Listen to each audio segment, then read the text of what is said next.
You are listening to the Two and Out CFL podcast, a proud member of the Canadian Football Podcast Network. Yeah, oh yeah, if they were $5 beer, I probably wouldn't even be in my seat.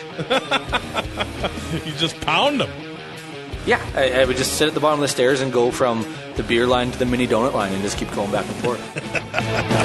Grab some poutine and a double-double. It's time for the Two and Out CFL podcast. Now they have to kick it out, and they do!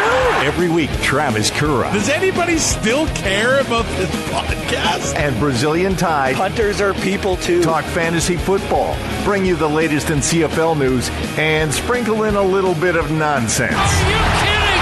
This is unbelievable! Ready, set, hunt! And we are part of the Alberta Podcast Network, powered by ATB. Brazilian Ty, I understand at the time of this recording, there could be a tornado coming down the block. It's clear for now. Well, I'm under a severe thunderstorm watch too. What's Yes. going on there? It seems to be the entire province. From where I can see through my balcony doors, it looks clear, but there is clouds moving in, and the wind has picked up a little bit. I texted Mom earlier today and told her, yeah, the storm chasers are in Vermilion. She's like, yeah, I spent all day washing bedding. The basement's ready for you. So I do have somewhere to go if stuff goes south. That's good. I would have to probably go bother my sister, but first I would have to go get supplies because today it's Christmas in July. It's 7-Eleven Day, baby. Oh, just the best. I don't know. I feel like I kind of have to, I don't know, explain my obsession with 7-Eleven. My mom worked there for most of my life, not only my adult life, but most of my life as a manager and a field consultant. So I grew up in one of those stores, man, and I would say... and half a block from it. That, too. That totally helps. It was the craziest thing. When I moved to Edmonton for college, I was like, well, don't you guys... I mentioned I was going to go get Slurpees, and they all looked at me like I had three eyes. And I'm like, isn't that a thing? Like, what's wrong with you guys? No, we don't go to 7-Eleven. And I don't know if it was my class, but I opened up their eyes. I converted them by the end of first semester. And I got to tell you, man, still bringing the best classic chicken to this day. You said you could say that you got them drinking the Kool-Aid. I did. So go get your free Slurpees if you're listening to this on Thursday. You can't turn those down. Join Two and Out for CFL Fantasy and CFL Pick'em and show Currah and Ty what you got. They are who we thought they were! Just click cflfantasy.tsn.ca. Enough from talking about it. There has to be consequences. And pick'em.cfl.ca. Oh, week 5 is a fun week. We start off with the Edmonton Eskimos coming off a bye as they head to BC to take on their former quarterback again. This is a tough game to predict, I think, and it's going to be tough to see what happens here. The Lions, they went to Toronto last week, and they got their first win of the season, but I don't think it was as convincing as a lot of people thought it was going to be, considering how the Argos had looked before last week. And considering BC came in as double-digit favorites. Oh yeah, they were, and they won by a single. Yes. Yeah, and I mean, last time these two teams met, Edmonton sacked Mike Riley 7 times. Yeah. The O-line play for BC wasn't very good. And I know we say like BC at home, especially once the season gets going, is just so tough. But Edmonton has the advantage a little bit coming off the bye. And BC on a relatively short week playing Saturday night. So we saw this last week with Saskatchewan playing Monday and then having to play again Saturday. So it's a short rest period. And you know the way the last game kind of shook out, BC hasn't done much to change my opinion as far as they're concerned. And Edmonton coming off a bye. I mean 7-4 since 2012. And I know it's BC and BC at home, but still, it's just the way Edmonton played last time just makes me lean that way. Yeah, it's really tough not to just look at what happened last time. And I know it was in Edmonton, and the defense was really playing with all of their emotions. And 7 sacks, and, it could have been double digits if a lot of them didn't get called back because of roughing the passer. So I don't know. BC is going to have to make some major adjustments, but again, they're only got the 5 days here to prepare for the Eskimos coming into town here. But they are going to get some help in the receiving core. Brian Burnham has been practicing and should be ready to go on Thursday. That is going to be major for that team because the receiving core last week against Toronto didn't get anything done. And Rashawn Simonides came in. He played in Burnham's spot. He seems to be his backup at slot back. But Burnham is clearly the kind of the catalyst in that receiving core. I know Lamar Durant's having some success to start the season, but without Burnham, they just couldn't do anything. No, and Burnham's going to draw that number one matchup, whether it be Trey Roberson when they're playing Calgary or a guy like Nick Marshall or Ed Gainey when they're playing Saskatchewan. That kind of matchup, he's going to get the defense's best pass defender on him, so it opens up a lot of stuff for, like you said, Lamar Durant, even Duron Carter. And when he's not in the lineup, you see the difference it makes as everybody kind of is slotted one spot up, kind of not where they're supposed to be or not the matchups that they're used to. Kind of like you see in hockey where when a guy goes up and you get, or a guy goes down with injury and you get kind of bumped up and you're getting different matchups and they're just not favorable to you because you're not slotted properly. So with Brian Burnham coming back, that's going to be huge. He's got Mike Riley will have now 3 really good options. I mean, Durant has scored a touchdown in every game this year. Duron Carter, once he gets going, is going to be a very good option. And Brian Burnham, of course, catches basically anything that you throw on him, and then you throw John White out of the backfield into that kind of a foursome for the offense to go along with Mike Riley. I mean, it looks like it should be really hard to stop this offense, but they just haven't got it going yet. They've also made a signing. Josh Bartell, former Rough Rider, is signed with the BC Lions, and you can see why, because they are last in punting average and also net punting average, where they are averaging 29.9 yards per punt. Oh, I can do that. You can see why they ended up signing Bartell here. Well, and in the CFL, especially, special teams is just such a big aspect. It becomes a battle of field position a lot of nights until one team can break through with a score.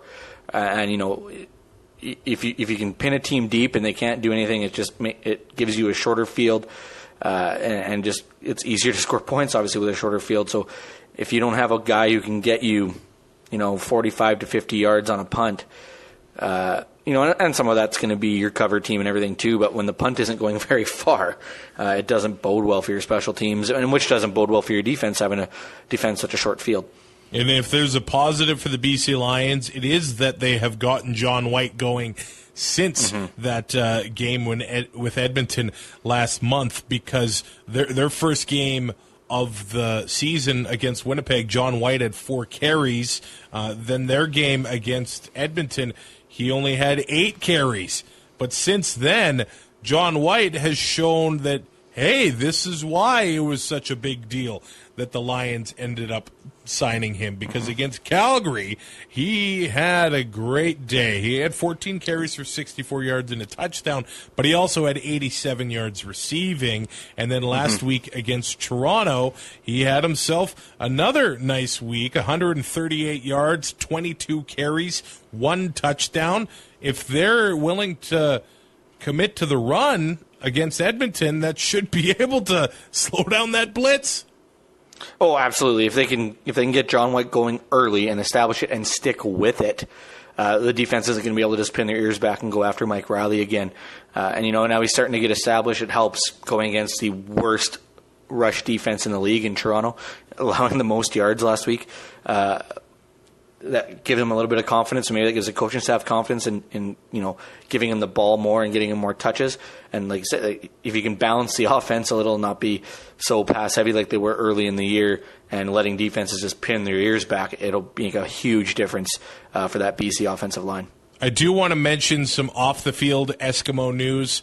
They had some low attendance for the first couple games of the season, which was a bit surprising, especially considering one of those games was Mike Riley and the BC Lions coming to Commonwealth Stadium. So they ended up sending out a couple of surveys to season ticket holders, and they really are putting things into action here. They don't play again at home for another 2 weeks, so it's hard for a team to keep up momentum in that market when there's a month between games, but they have basically created $22 general admission tickets in the north end zone, where they have reopened that bar in that end zone on the Big Dip at Commonwealth Stadium for the past, I think it's been over a decade, really. They have had advertisements tarping off the seats in that area. They did open them up for the West Final against Calgary in 2015, and it was the best atmosphere at Commonwealth Stadium other than a Grey Cup in a long, long time. And they're going to be offering free admission to kids this summer, not just 12 and under, 17 and under. And I know the Eskimos have a little bit of flexibility with that big stadium of theirs, but get people in the park. That is the first step. So props to the Eskimos for doing this. Yeah, and it makes it more affordable, where a family of 4 isn't having to buy 4 tickets, right? You can buy, the 2 adults have their tickets, and the kids get in for free, and it makes a more affordable night. And, you can buy stuff at the concessions, which, I mean, if ticket prices are a little lower, you can still make money at the concessions. You're losing a little bit of gate, but, I mean, concessions are where you're going to make a lot of money, too. And, like we see it in Regina, where it's $400 to take 4 people to a game, and the food prices and all this stuff. It gets to a point where it's just not an affordable night out. So, for them to do the $22 general admission tickets, I mean, $44 gets 2 adults, and then you can take your 2 kids, and you can use the money that you would use on your kid's ticket to buy a couple beer. Like, I mean, it's the perfect storm, really. You get people in there. The more people, the better the atmosphere, and it just makes it more fun. And, you get kids in. Parents are more willing to bring their kids because it's cheaper now. And, you can start to develop a whole new crop of fans. Such a delicate balance because, 10, 15 years ago, I felt like attendance was great, but it was a young, party-hardy crowd.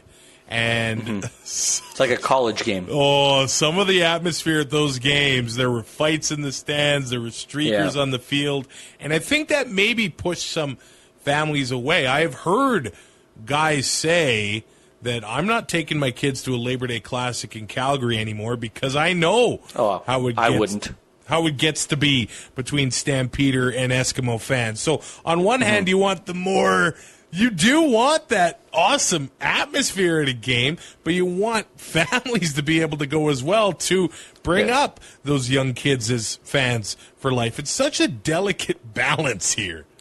And you got to toe the line, and you got to find that balance. And, if that means, and they cut off alcohol sales in the third quarter, which I've always hated because, I mean, I can't go get another beer, but at the same time I get it because you have the people that are only there to party. Oh, yeah. Right, and they will drink 10 or 12 beer, and that's when stuff goes south. That's probably part of the reason why beers are $9.25 each. Because that might have something to do with it too. Like, if they're $5 2 each. beer, if they were $5 beer, I probably wouldn't even be in my seat. You just pound them. Yeah, I would just sit at the bottom of the stairs and go from the beer line to the mini donut line and just keep going back and forth. On the field news for the Eskimos, they end up releasing running back Jordan Robinson, wide receiver Bryce Bobo, and defensive lineman Darius Jackson. But making his season debut for the Edmonton Eskimos was a much-hyped signing for the team. Wide receiver Davaris Daniels is finally going to be playing for the Eskimos. I don't know the chemistry he has built with Trevor Harris yet. He hasn't had a 1,000-yard season yet, but he also hasn't had an 18-game season either. He had 12 games and 747 yards last year. He had 13 games in 2017, 743 yards, and in 2016, 11 games, 885 yards. And over those 3 seasons, in 36 games, he has 20 touchdowns. So he is a game-changing receiver, a big target for Trevor Harris, 6'1", 203 pounds. He's still only 26, and I got to like that the kid went to Notre Dame. I don't care what you say, Brazilian Ty, but if he's on the right page with Trevor Harris, that's big for the Eskimo offense. Well, I need to add him to a receiving core with Greg Ellenson, Kenny Stafford, who's been really good this year, and Ricky Collins. They've all had their moments in the sun. So I mean, if Tavares Daniels, assuming that he has the chemistry, or he doesn't need the chemistry that Greg Ellenson has with Trevor Harris, but just a comfortability and knows the system, those four guys could be a huge asset for Trevor Harris. And you throw C.J. Gable in the backfield, and that's a five that can do some damage. C.J. Gable did not practice on Sunday, but he did return on Monday. So the Eskimos did activate Shaq Cooper off of the 6-game injured list, and he made his first appearance on the field since training camp. And they've also had to make a ratio flip by getting offensive lineman Jacob Ruby back into the lineup. So the Eskimos have made some changes. It does look like they're almost on full strength on offense. The defense, it's only Larry Dean. I know Unamba and Santos Knox are out, but the offense is in full strength. And with the way the BC defense has looked, it's really tempting not to load up with Eskimos. Or to load up with Eskimos. To a point. There's still some pieces of that BC defense that can force the issue. And like you look at a guy like TJ Lee, who didn't really give up a lot until the fourth quarter against Calgary, and they still have Odell Willis on the defensive end spot. But I mean, if you want to load up with Eskimos, it's not the worst idea in the world.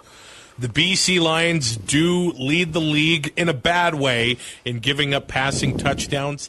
10 of them. The next closest team is Toronto and Saskatchewan with 7. So Trevor Harris is going to cost you at over $11,000, and Greg Ellingson is going to cost you at over $9,000. But the BC secondary has looked questionable at times this season, but Clay Brooks should hopefully have them ready to go this week at BC Place.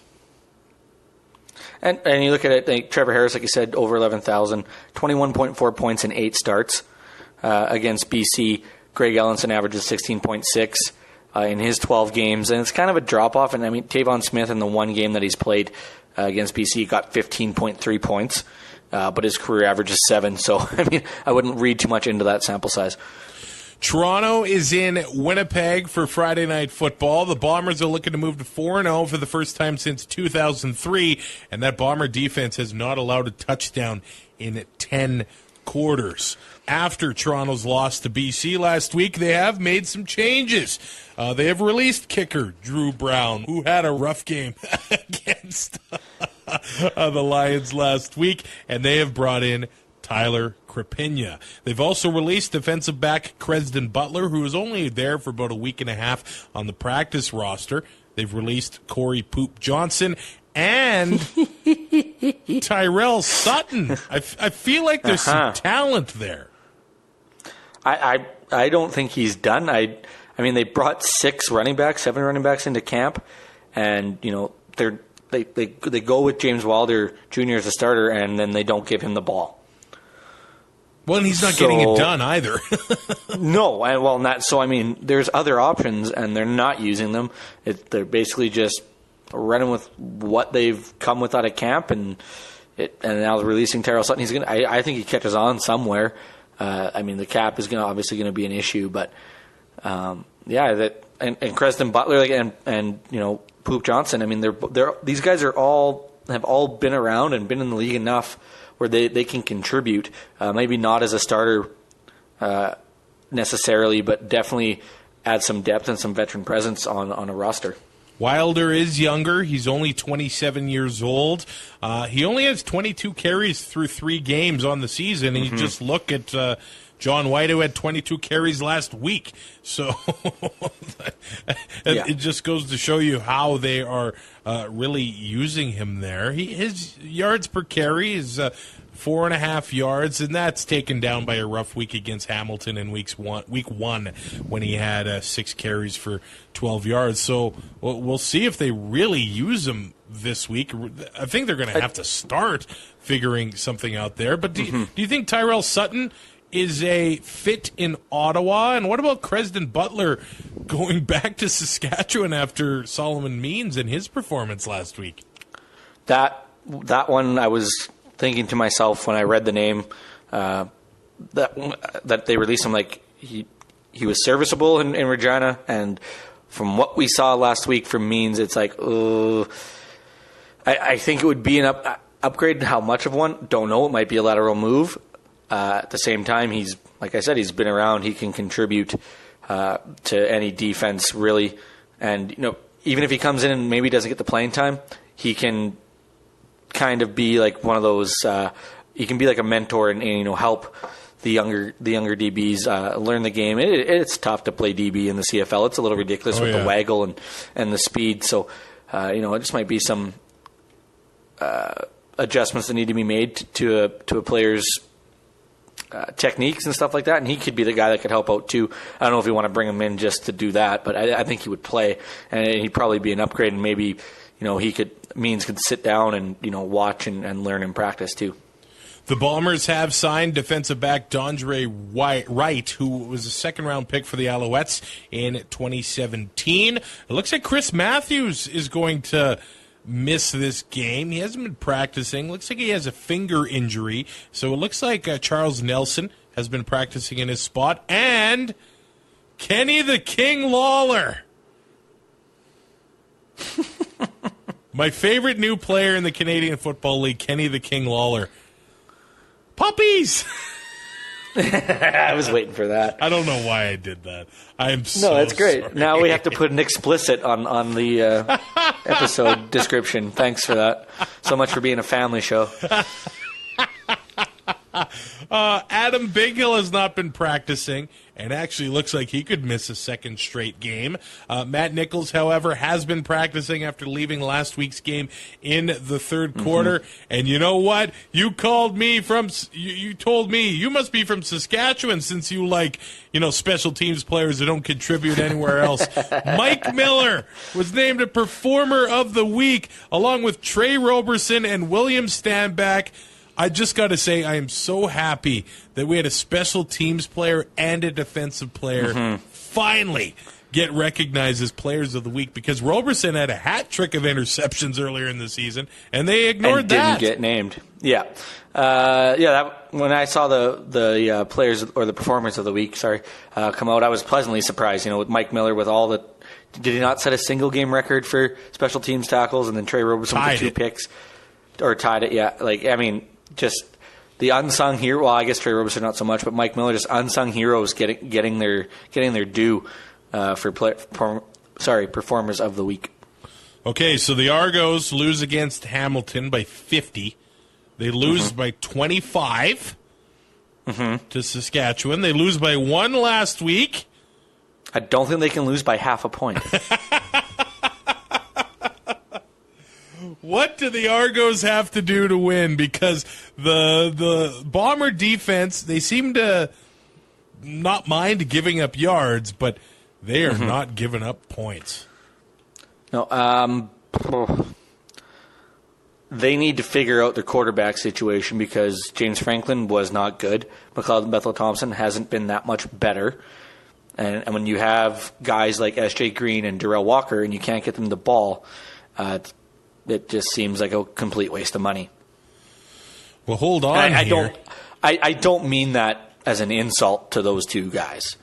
But if you can't get them the ball, then what? I don't get what the Argos are trying to do. I get they're trying to win football games, but they need to figure out what's going on, because Macbeth has shown flashes that he can be a really good quarterback in this league, and then he'll go out the next week and throw 3 picks. But you can also argue that he had a better game than Mike Riley last week. He had 75% completion, over 300 yards. He did have the touchdown and the pick. What's interesting is that Armani Edwards is currently this team's leading receiver. And Yeah.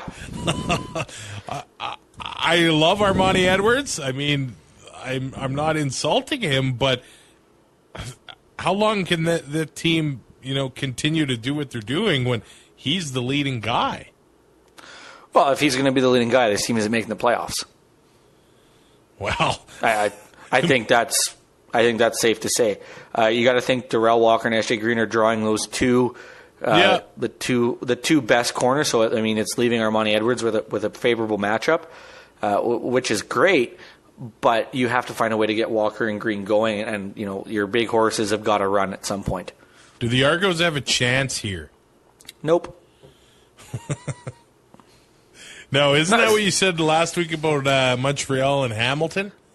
Isn't that what you said last week about Montreal and Hamilton?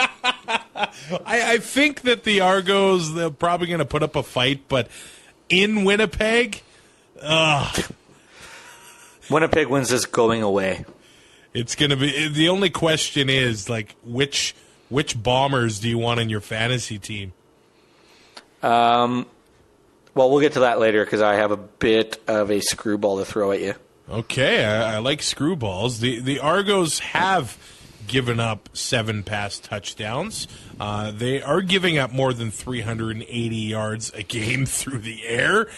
Mm-hmm. But then you compare that to Matt Nichols, who isn't the biggest yardage guy in the CFL, but he ended up, having himself a nice game last week. But guess who is leading the league in passing touchdowns? The Bombers are tied with Hamilton at 8 passing touchdowns right now. Mm-hmm. Yeah, and I mean, you look at the Winnipeg's passing touchdowns. I mean, Lucky Whitehead. Yeah, that 75-yard was a lot of yak. But I mean, Matt Nichols is starting to throw downfield and making it fun to watch the Bombers play offense. It used to be just dink and dunk, and maybe Darvin Adams would get behind the defense at some point.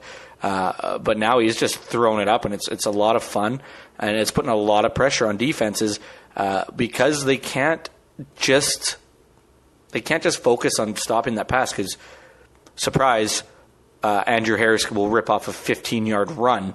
Yeah, out of the backfield if you're going to do that. So I mean, the way that offense is put together is just so they complement each other with the pass and the run so well. And now that they're starting to stretch the field, it's going to open up a lot of things for Andrew Harris and the guys underneath. This episode of 2 and Out is brought to you by ATB Financial, and what they do every single month is awesome. They give away $50,000. Holy man, they give away 2 prizes of $20,000 plus a $5,000 bonus prize. All you have to do is go in and make a deposit. I mean, you got to find the money first if you're taking the bottles in and you got 10. I actually went to the bank and I went to the ATM. They said, "Hey, come on in and deposit in here and you got a chance to win yourself some cash." So that's what I did. So, ATB.com. Wait, you still get checks? I had cash for some reason. I can't remember why. Like I said, I probably took the bottles in. I had cash on me when I woke up on Sunday, and I looked at my bank slip and realized I took out a bunch of money at the casino. So I won $10. It wasn't winnings I had in my wallet. It was just the money I didn't spend. Okay. So just imagine, Brazilian Ty, you win $20,000. What are you doing with it? Hiring somebody to finish my baseboards and window trim for sure, because I'm getting really tired of doing that. Yeah. And put the rest down on my truck like a responsible adult. I'm kind of disappointed. Well, maybe put like $5,000 on black or something. Well, no. If I were to win $20,000 tonight, I'd be going to the fair and it'd all be gone playing Crown and Anchor, or it'd be doubled up. Perfect. Get all the details on winning that cash from ATB Financial. It's awesome what they do. ATB.com/deposit. On to Ottawa. Oh, this is going to be an interesting one. The Montreal Alouettes head into Ottawa looking to make it 2 wins in a row here. I don't think this one's exactly surprising. I don't know how they're doing it, though. Luc Brodeur-Jourdain is now an assistant for the offensive line. They basically said he's been in that role for 2 years already. But with the coaches the Andy cap, Fantuz rule. What are we missing? That they can go over the cap and it's just a fine, I guess. They can go over the monetary cap. I don't know about the personnel, the number of personnel, because he is now the 12th assistant coach. So somebody has to get fired. When the league owns from what the I team. can read, that's also fair. So are you saying there's collusion? This is what we call the fix. Yes, the fix. Is in. Quite. Next thing you see, Mike Riley will be in Montreal, traded for Boris Beattie. If that happens, I am out. You quit the show? I quit. If there's another Eric Tillman trade like that, I'm done. Linebacker Chris Aki is signed with the Montreal Alouettes.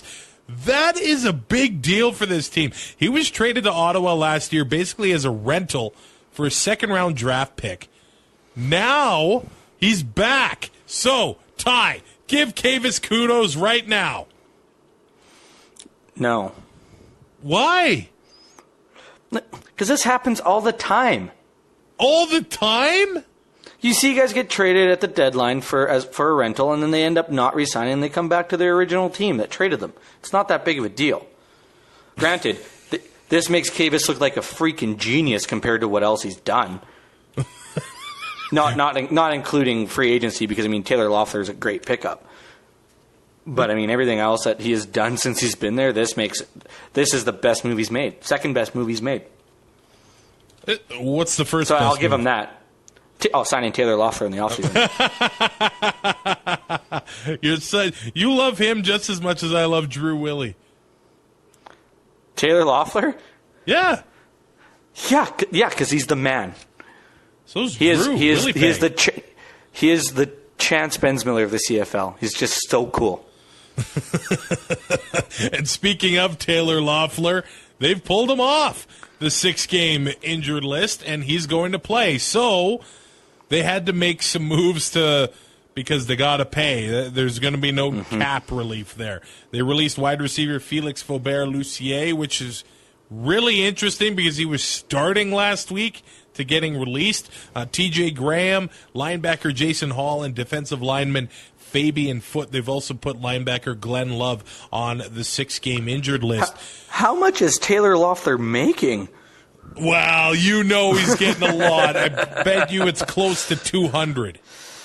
Oh, la. That's a lot. That's a lot of guys just to get Taylor Loeffler. Well, I'm sure that's not the minimum amount of room. The Chris Aki had to get paid too. But then Aki also has to get paid. So but Aki's pretty good, and you put Taylor Loeffler back there, and it changes the whole identity of that defense. So all of a sudden I feel like they have momentum now. I know it's scary. Just one win. It's hard not to overreact to it, but they've got a big opportunity here to shift the power balance in the East. Let's not get crazy. Oh, that's not crazy. They're going up against Dominic Davis. Okay, yes, they're going to win this week, but let's not call them world beaters. And they're going to finish first in this division. DeVere Posey has returned to practice. Nice. Tommy Campbell missed Tuesday's practice. I think he was back on Wednesday, but that might be a situation to watch in the Alouettes secondary. And speaking of secondary, quarterback Hugo Richard was practicing at safety.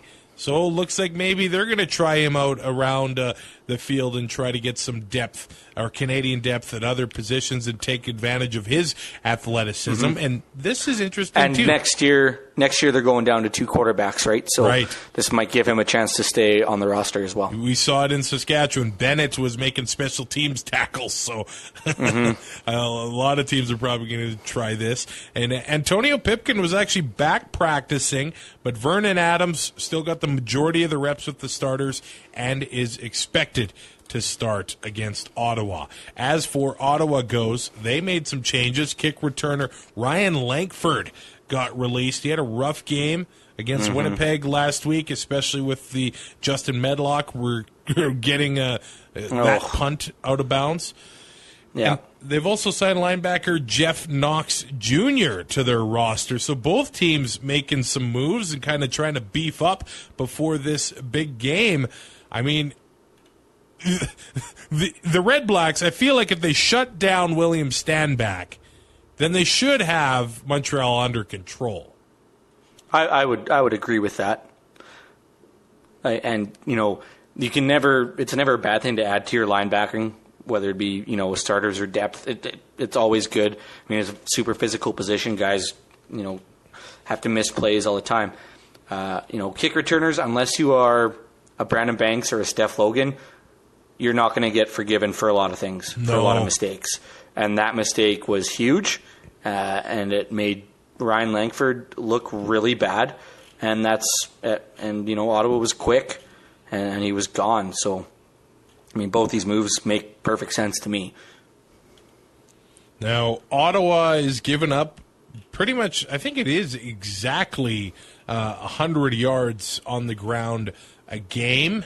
And I believe they've given up 6 rushing touchdowns so far, which ties for the worst with Calgary and Hamilton, surprisingly. So maybe Stanback can have himself another nice game here, but there actually is a pretty good linebacking core in Ottawa. And Noel Thorpe against his old team.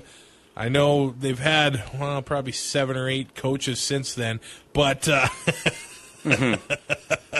Well, and I mean, Pruneau, you look at the linebackers and even the defensive line for Ottawa isn't terrible, but the safeties like to come up too and get involved in the play. So you've got Antoine Pruneau give Stanback some trouble too.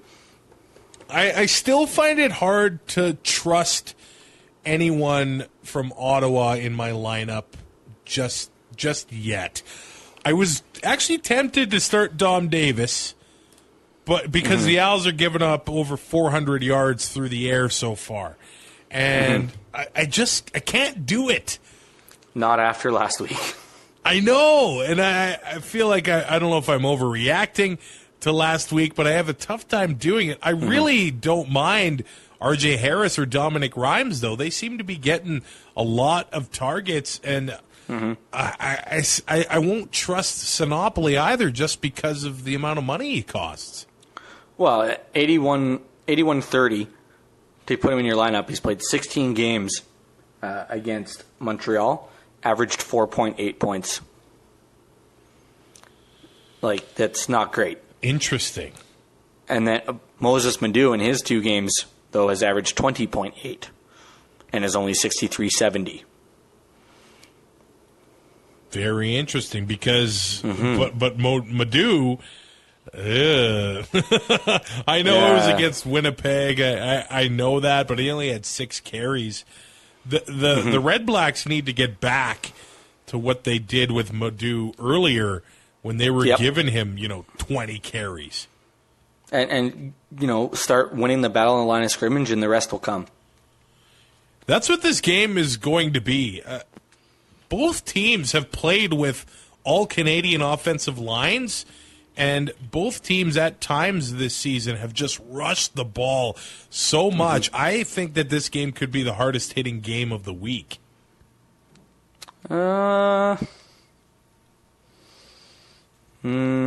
probably. Especially if my boy Taylor Loeffler is going to be in the lineup. Where's your Loeffler Alouettes jersey? It might be in the mail. You don't know that. It is a doubleheader on Saturday. It's at Tim Hortons Field, the Hamilton Tiger Cats, home to the Calgary Stampeders. Oh, man. Trey Roberson has 5 picks in 3 games. Now, the record was set by Al Brenner in 1972 when he had 15 interceptions. At that time, he had 4 interceptions in 3 games to start the year. I'm not saying, but I'm saying Trey Roberson's on a historic pace right now.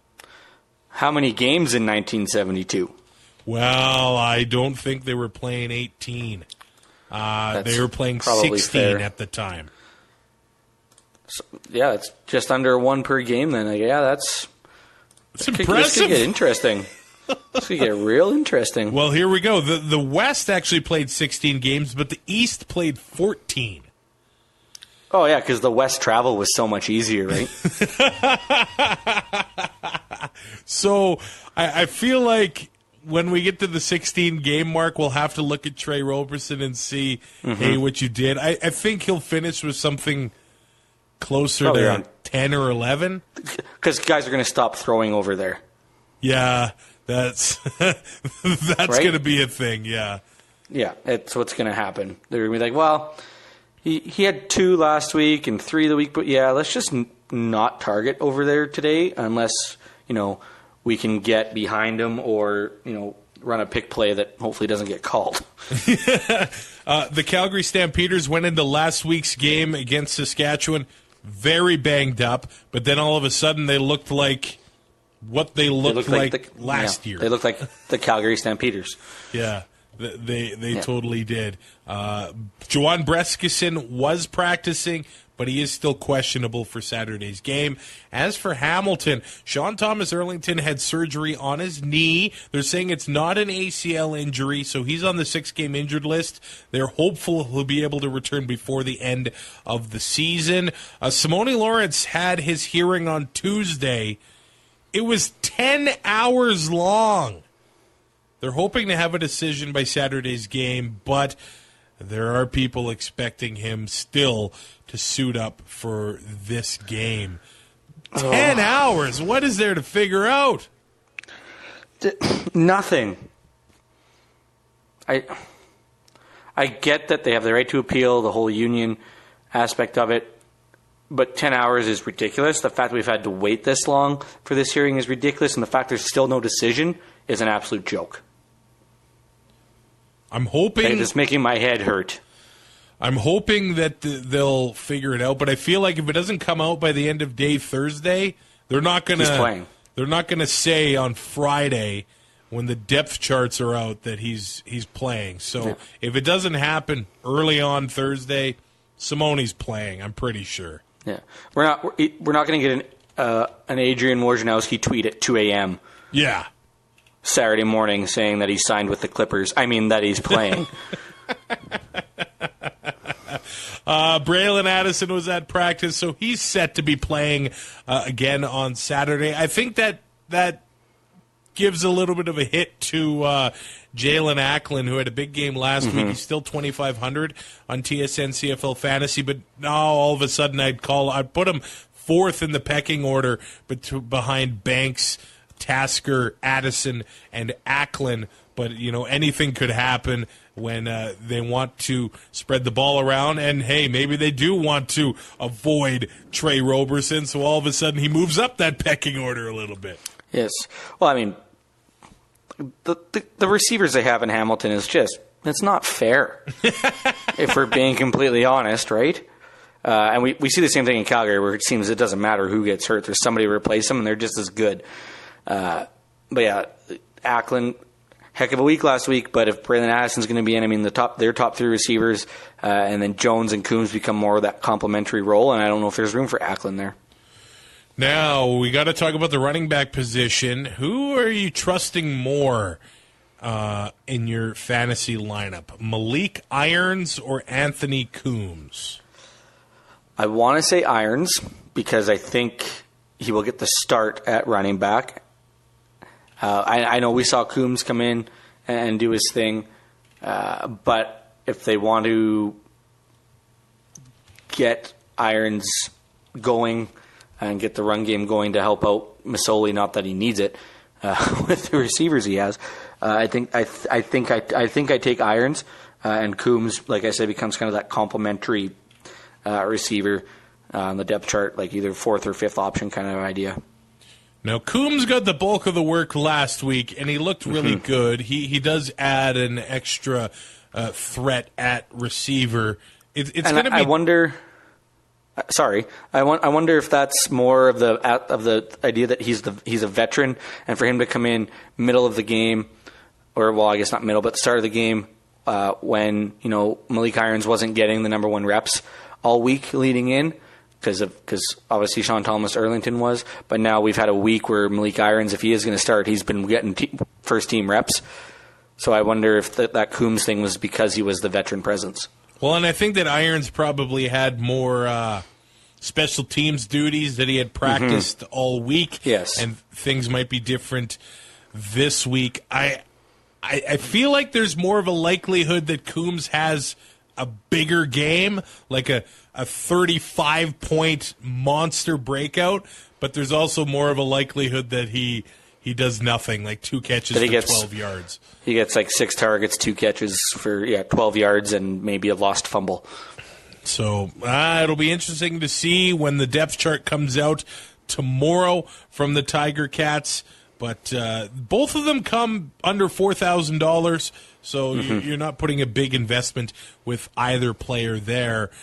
This is going to be a really interesting game here. The Calgary Stampeders, what are we going to get from them? Because Nick Arbuckle, he's got, 90% completion percentage so far this season? The Ticats can't overlook him. Those numbers are bound to hold up throughout the year, right? He's ready to set a record, man. Oh, could you imagine? Oh, no, man. and they can't overlook him. Like, you have to come into every game. You can't be looking at next week because we've seen it. I don't know if that's necessarily what happens, but we see a team come in and they just seem unprepared for the matchup against a team that they should beat 100% of the time, and they lose that football game. So you definitely can't overlook Nick Arbuckle and the weapons he has in Eric Rogers and Begelton and Ambles and Terry Williams out of the backfield and Kadeem Carey too. I mean, like, there's just so many options for him and so many weapons that he can use that he could have another great week. So up until last week, the Tiger Cats' rushing defense was okay, but then William Stanback comes out and just absolutely lit them up. And I don't know if that shows teams that you can run on the Hamilton Tiger Cats, but they gave up 100 yards to William Powell in week 1. I guess 200 yards to William Stanback last year. And all that considered, they now give up the most rushing yards per game at 144 yards. They give up which over is not ideal. No, they give up over 6 yards a carry, and they've given up 6 touchdowns so far, tied for the worst in the league. I feel like Kadeem Carey is just going to be getting a bigger responsibility every week from the Stampeders, and at $4,500, I know Terry Williams might be taking some of the snaps away, but they really like what he does on returns. Carey is a really enticing option here. Very much so. If he is the starter, I believe he's only worth $2,500, or is it $3,500? $4,500. I mean, and if he's going to get 15 to 20 carries and put up some yards and maybe a touchdown, it's well worth it. All right, who are you picking to win the 4 games? Okay. Edmonton, Winnipeg, Montreal, Calgary. I'm going to agree with every single one there. What is wrong with this year? I don't know. It's early, though. There's a part of me that kind of wants to pick BC. I thought about it, but I mean, Edmonton coming off the bye, not quite the advantage, not quite the home field advantage BC usually has with teams coming in there middle of the season. All right, what's your fantasy lineup look like? Okay, Moses Madu, Andrew Harris, Darvin Adams, Lamar Durant, like stay hot, and Quan Bray. And wait, no quarterback? The screwball is Chris Streveler at quarterback. Oh! Well, sell me on it. Okay. I'm just. They get to that goal line situation, and they're not going to give the ball to Andrew Harris. It's going to be Streveler. I'm going out on a limb here, going a little bit cheaper, so I get Moses Madu and Andrew Harris in that lineup, and yes, And we don't know, Nichols has practiced all week and he's looked good and looks okay. I'm just hedging a bet, really. If Nichols gets hit again like he did and he has to leave the game, I mean, we've seen Strehler come in and win football games on his own, almost, it seems. So I'm just hoping to vulture some touchdowns and maybe get a surprise third down conversion pass or something like that. So I do have Matt Nichols, so I really hope you're wrong. Mm-hmm. Well, that's fair. But at the same time, they could end up with the same points. I know. They totally could. Yeah. So I got Strehler does average more. I got Matt Nichols, William Stanback, Kadeem Carey, Ricky Collins, Darvin Adams, and Anthony Coombs. Leaves me with $104 in my TSN CFL fantasy lineup. And Stanback was over $9,000, but without a defense, if I was trying to fit a defense in this week, I don't even know where I would start.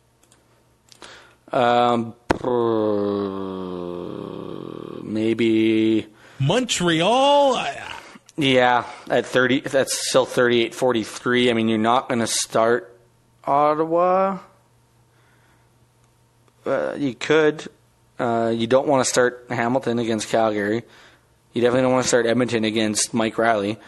You don't want to start Calgary against Jeremiah Masoli, and you don't want to stop. Well, you could start Winnipeg, but that's expensive. They're $6,251 going up against. Yeah, and that's great, but they might only get you 9 points. Yeah, and that's not worth it. No, you need the touchdown. Yes, which is very possible. They're only defensive touchdowns. You don't get points. Like all the special teams points go to the returner, so yeah, kind of get screwed there. Oh, week 5 is totally an interesting one. Who are your top picks at each position? Well, I had to go career average because there's only 5 guys who've started against the teams they're playing this week out of the 8 quarterbacks. Wow. But I mean, so the top starting average is Trevor Harris at 21.4 in the 8 games that he started. But Strehler in his career, 21.5 in games he's played. Mike Riley, 21.3 in his career, 15.9 in the starts. Jeremiah Masoli, also at 15.9 in 4 starts against Calgary, 20 points in his career average. I think Moses Madu at 20.8. I mean, Chris Rainey at 20.9, probably not going to get that. James Wilder Jr. at 18.3. Andrew Harris at 15.9. And then when you look at receivers, Darrell Walker, 26.4 in 6 games against the Bombers, which is absolutely ridiculous. It's more than 10. It's about 10 points more than his average.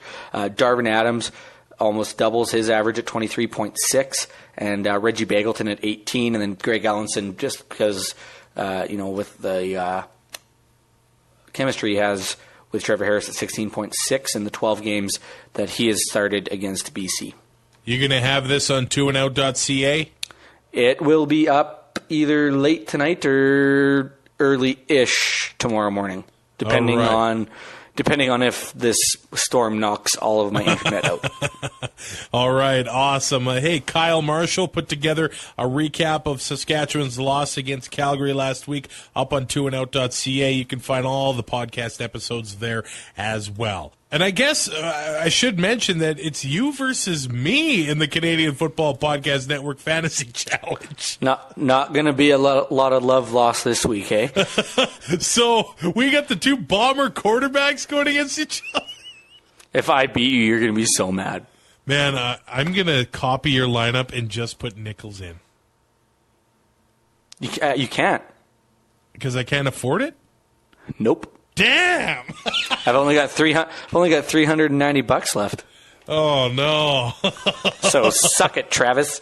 I gotta copy your lineup and change one player. That is it. Okay, you do that and let me know how it goes. But let's be honest. Now that I remember that I'm playing you, I'm probably going to change some stuff. And you won't tell me. No, I will not. We are a part of the Alberta Podcast Network, powered by ATB. Check out the Perspectives YYC podcast. It is all about Calgary culture. David is the host of Perspectives YYC, and he interviews artists and creative people in the city of Calgary. Man, he's got some talented people on that podcast, so check it out, perspectivesyYC.com, and the rest of the Alberta Podcast Network at albertapodcastnetwork.com. If you you need any tickets for CFL concerts, NHL coming up in the fall, SeatGiant.ca. Use the promo code APN. You're going to save yourself 5%, and you're going to support the network in the process. So SeatGiant.ca, Canadian owned and operated, everything in Canadian funds. Use the promo code APN. Brazilian Ty, how many Slurpees are you going to drink by the end of 7-Eleven Day? Ooh, am I going to be hungover tomorrow is a question, because if I am, the number is going to be high. Rate, review on all of the podcast platforms, and we will talk to you Monday morning. Thanks for listening. Find more great shows like this at CF Pod Network on Twitter.